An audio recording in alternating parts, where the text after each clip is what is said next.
ज्ञान हमेशा झुककर ही प्राप्त होता है।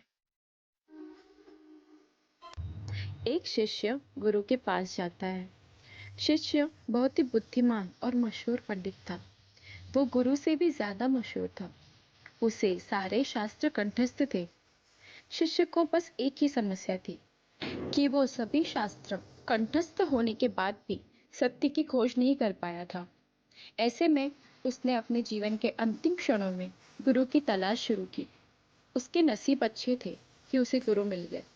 वो गुरु के शरण में पहुंचा।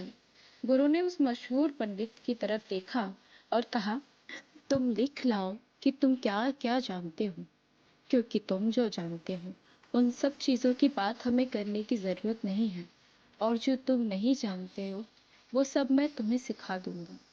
शिष्य को वो जो भी जानता है वो सब लिख के वापस आने में करीब 1 साल जितना वक्त लग गया।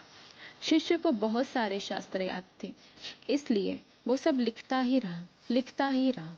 लिखते लिखते कई सारे पृष्ठ भर गए। उसने जो भी लिखा था उसकी वो एक पोथी लेकर अपने गुरु के पास करीब 1 साल बाद आया। गुरु ने कहा, ये बहुत ज्यादा है, मैं इतना सब नहीं पढ़ पाऊंगा, क्योंकि मैं अब बूढ़ा हो गया हूँ।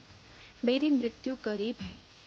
तुम इसे संक्षिप्त कर लो, सार लिख लो। शिष्य फिर से चला जाता है।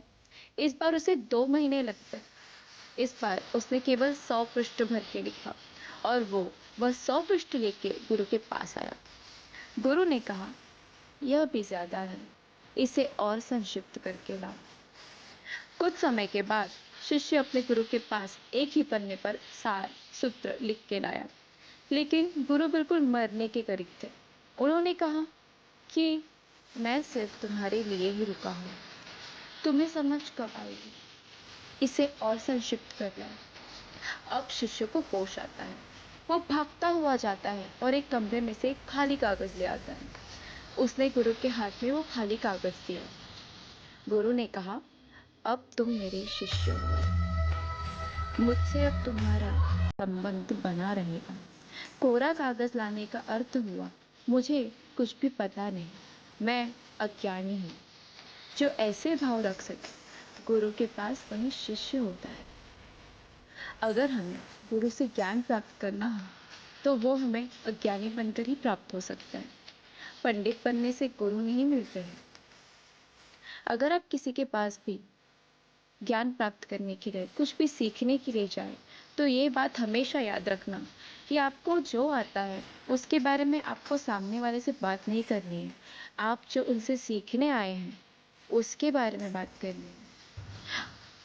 अगर आप किसी के पास कुछ सीखने के लिए गए हो और आप उसे ये बताने लगे कि मुझे तुमसे दूसरे किसी बात में ज्ञान ज्यादा है, तो फिर आप ये नहीं सीख पाएंगे जो वो जानता है। इसलिए ये बात याद रखना कि हमेशा अज्ञानी बनकर ही ज्ञान प्राप्त हो सकता है।